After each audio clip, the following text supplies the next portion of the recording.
चतुरपुर नाम के गांव में रतन नाम का आदमी रहता था। रतन वैसे बहुत बुद्धिमान था। बुद्धिमान होने के बावजूद उसके पास कोई काम ना था। वह रोज किसी न किसी के पास जाकर काम मांगता था। उसे कोई भी अपने यहाँ काम नहीं देता था।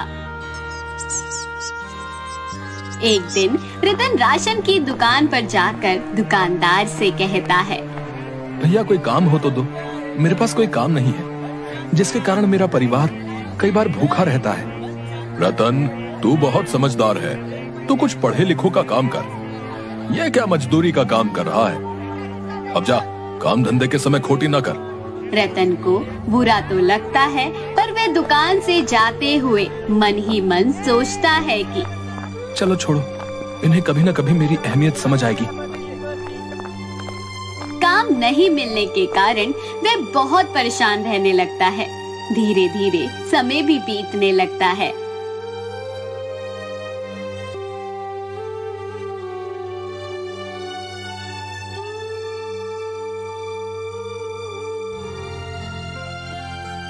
एक दिन उसकी पत्नी सुनीता उससे कहती है, अजी सुनते हो, तुम्हें कहीं काम नहीं मिल रहा तो आप एक बार राजमहल जाकर राजा जी से विनती करके उन्हीं से काम मांग लीजिए। हाँ, मैं भी यही सोच रहा हूँ, पर वहाँ मेरे लायक काम नहीं मिला या उन्होंने मना कर दिया तो मैं क्या करूँगा? अरे आप ऐसा क्यों सोच रहे हो? आप वहाँ जाकर तो देखिए, कुछ न कुछ तो होगा ही। चलो तुम कह रही हो तो मैं कल जाता हूँ। अगले दिन रतन अपने घर से अपना डंडा, जिसमें वह पीछे छोटी सी पोटली में बांधकर चंद्रनगर के लिए निकल पड़ता है।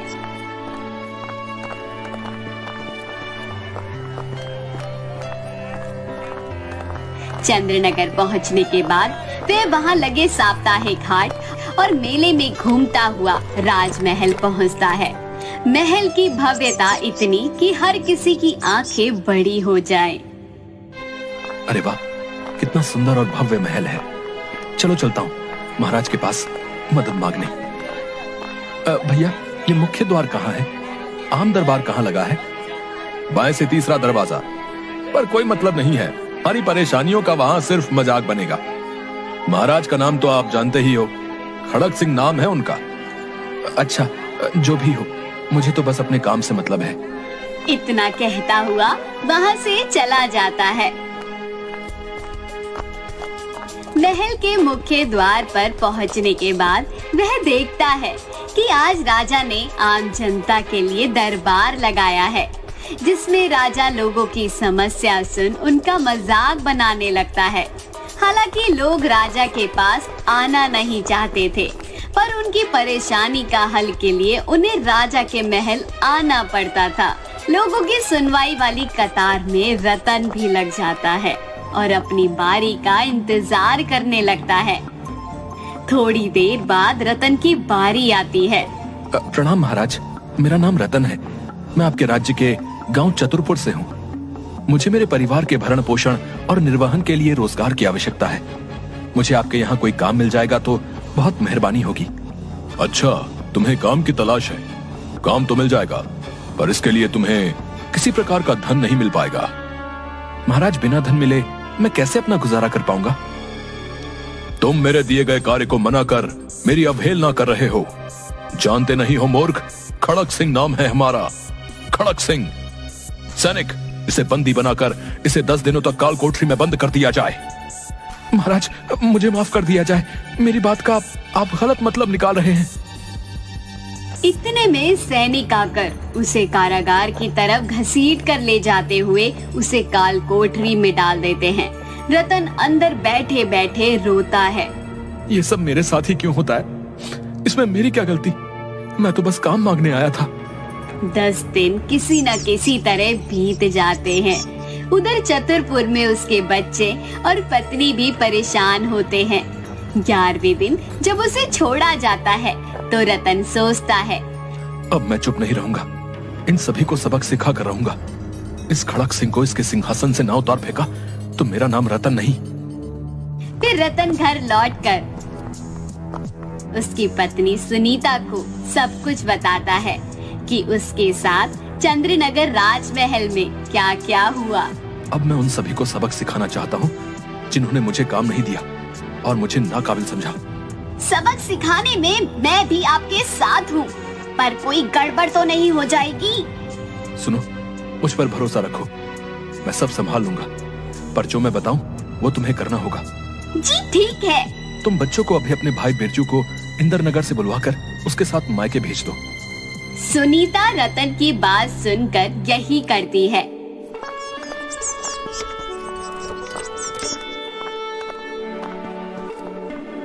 और बिरजू से कहती है, सुन, बच्चों का ख्याल रखना, साथ ही अम्मा और बापू से कहना कि मेरी चिंता ना करें।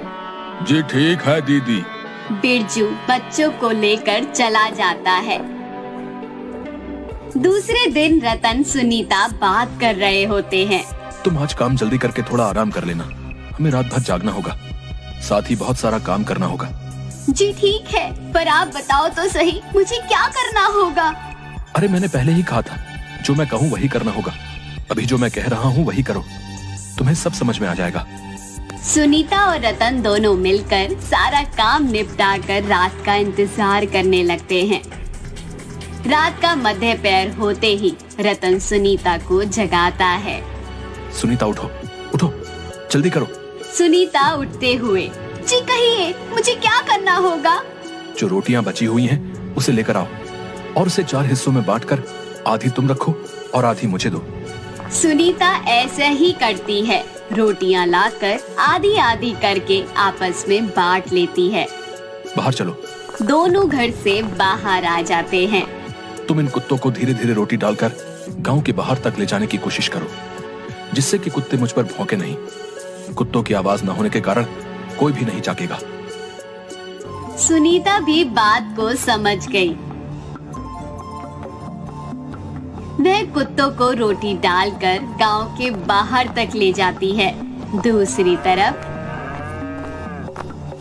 रतन गांव में रहने वाले रमेश की गाय को खोलकर इंद्रनगर के रास्ते पर चलने लगता है। इसके बाद सुनीता भी उसी के पास आ जाती है। मैं इन सभी गायों को लेकर तुम्हारे गांव जा रहा हूँ, इसे वहाँ के पशु बाजार में बेच आऊंगा। कोई मेरे बारे में पूछे तो कह देना कि मैं तुम्हारे मायके बच्चों का सामान देने गया हूँ।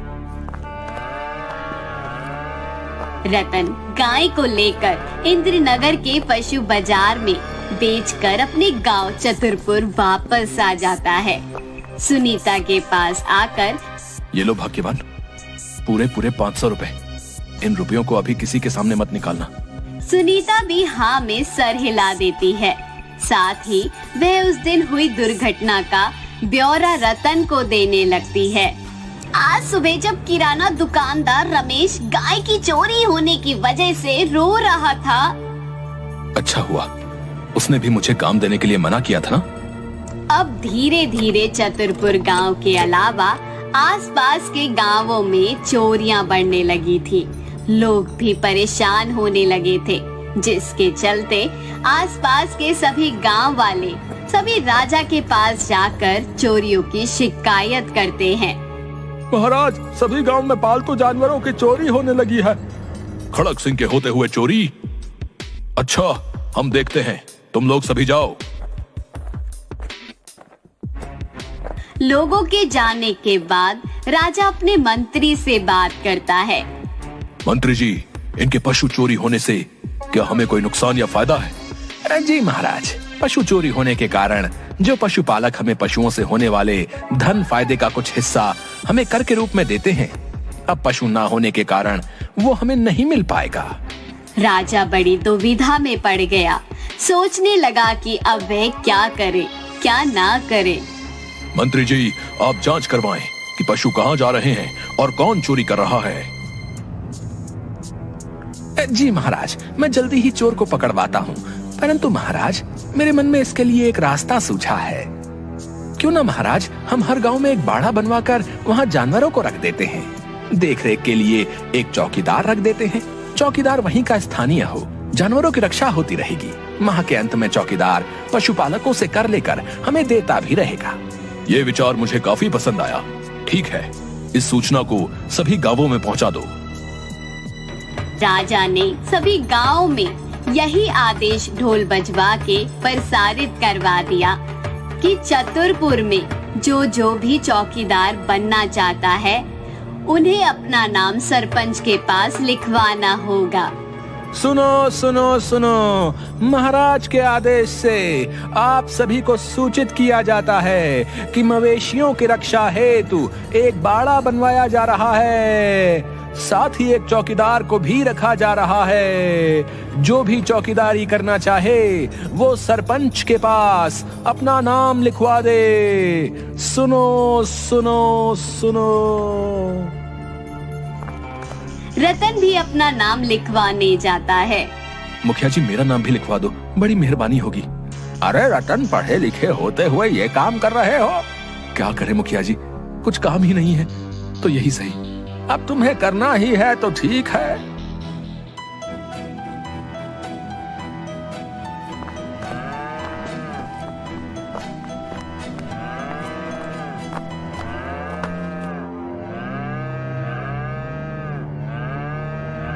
चौकीदारों को भी नियुक्त किया गया, जिसमें रतन को भी नियुक्त किया गया। रतन और उसकी पत्नी बहुत खुश हुए। रतन के मन में अभी भी राजा के प्रति गुस्सा भरा था। रतन गांव वालों की तरफ से जो जानवरों मवेशियों के लिए जो चारा लाता, उसमें से वे थोड़ा सा चुरा कर दूसरे गांव में बेच देता।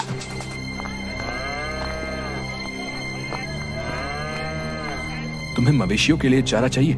हाँ, चाहिए तो सही। ऐसा करो कि तुम मुझसे बाजार भाव से कम कीमत पर चारा ले लो। ठीक है। रतन हर बार किसी न किसी को चारा बेचकर घर आ जाता। एक दिन, सुनीता, तुम इन पैसों में से कुछ थोड़ा सा हिस्सा अलग निकाल लिया करो। निकाल तो लिया करूंगी, पर कभी राजा को शक हुआ और उसने हमारे यहाँ तलाशी ली तो उसे सच मालूम पड़ गया तो? उसे कुछ नहीं मालूम पड़ेगा। तुम इस धन को पोटली में रखकर मुझे दे दो। जो पशुपालकों से कर का धन मिलता, उसमें से कुछ धन चुरा कर वह राजकोष में कर जमा करवाने जाता था। रतन इस अतिरिक्त धन को जानवरों के बाड़े में छुपा दिया करता था। कुछ महीनों तक ऐसा ही चलता रहा। रतन हर माह थोड़ा थोड़ा धन कम करके राजकोष में जमा किया करता था।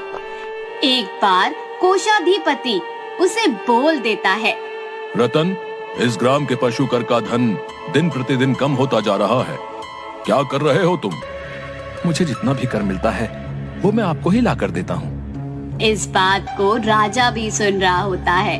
तभी राजा भी गुस्से में आकर रतन को पकड़ने का आदेश देता है और कहता है, इसे पकड़ लिया जाए। जब तक जांच पूरी ना हो जाए इसे छोड़ना नहीं।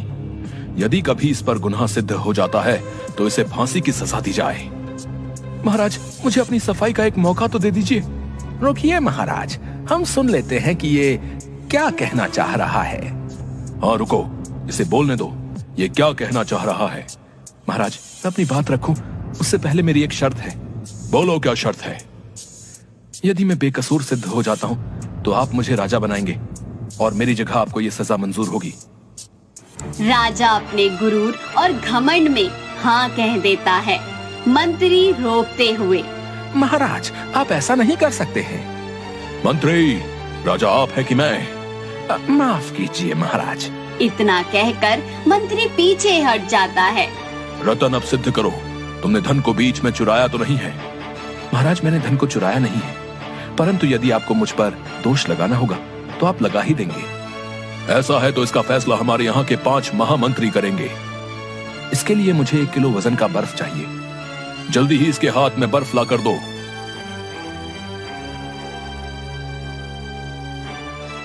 रतन के हाथ में 1 किलो बर्फ का टुकड़ा दिया जाता है। रतन बर्फ का टुकड़ा अपने हाथों से दूसरे मंत्री के हाथों में दे देता है। दूसरा मंत्री फिर तीसरे मंत्री के हाथ में दे देता है। ऐसे करते हुए वह राजा के हाथ में पहुंच जाता है। तभी रतन कहता है, महाराज रुकिए। रतन महाराज के हाथों से बर्फ के टुकड़े का वजन जांचने को कहता है। इसका वजन काफी कम हो जाता है। महाराज, इसमें से लगभग 200 ग्राम बर्फ कम है, तो 200 ग्राम बर्फ की चोरी आपने की है। क्या कह रहे हो तुम? इतने में सैनिक रतन के घर की तलाशी लेकर और गांव वालों से बात कर राज दरबार में आते हैं। महाराज की जय हो। सुनाओ, क्या खबर है? महाराज, हमने इस घर की तलाशी ली, पर कोई अतिरिक्त धन नहीं निकला। साथ ही हमने गांव वालों से बात की, परंतु किसी ने भी कुछ नहीं बताया है। यही तो मैं कहना चाहता हूँ महाराज। गांव में किसी का जानवर मर जाता है तो लोग उसका कर नहीं देते हैं। कोई अपना जानवर बेच देता है तो उसका कर कम हो जाता है। चोरी होने की वजह से लोग जानवर भी कम खरीद रहे हैं, जिसकी वजह से लोग कर कम दे रहे हैं। इसके बाद का फैसला मैं आप मंत्रियों पर छोड़ रहा हूँ। मंत्री सोच विचार कर रतन की बात को सच मान लेते हैं। साथ ही राजा के वादे अनुसार उसे दूसरे दिन एक दिन का राजा बना दिया जाता है। पुराने राजा को बंदी बना लिया जाए और उसे पुराने गलत फैसलों के लिए फांसी की सजा दी जाए। आप क्या कहते हो मंत्री जी? यह सुनकर मंत्री राजा रतन से, रतन महाराज, हमें सलाह का एक मौका प्रदान करें। जी मंत्री जी, आप सभी मंत्री सलाह कर लीजिए। यह सुनकर सारे मंत्री अचंभे में पड़ जाते हैं। इसके बाद सब आपस में सलाह करने लगते हैं। पुराने राजा ने कभी भी हमारे विचार रखने का मौका नहीं दिया। साथ ही पुराने राजा के समय उनकी मनमर्जी के कारण राज्य में कानून व्यवस्था भी सुचारू ढंग से नहीं चल रही है। इसी के साथ विदेश आक्रमण भी बढ़ने का खतरा है।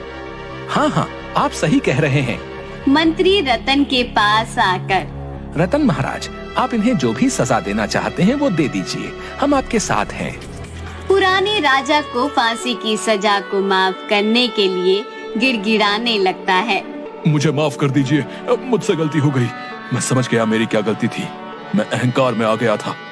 रतन समझ जाता है और उसे माफ कर अपनी सेना में शामिल कर लेता है और राज्य में सभी बेरोजगारों को काम दे देता है, जिसके कारण सारा राज्य खुशहाल हो जाता है।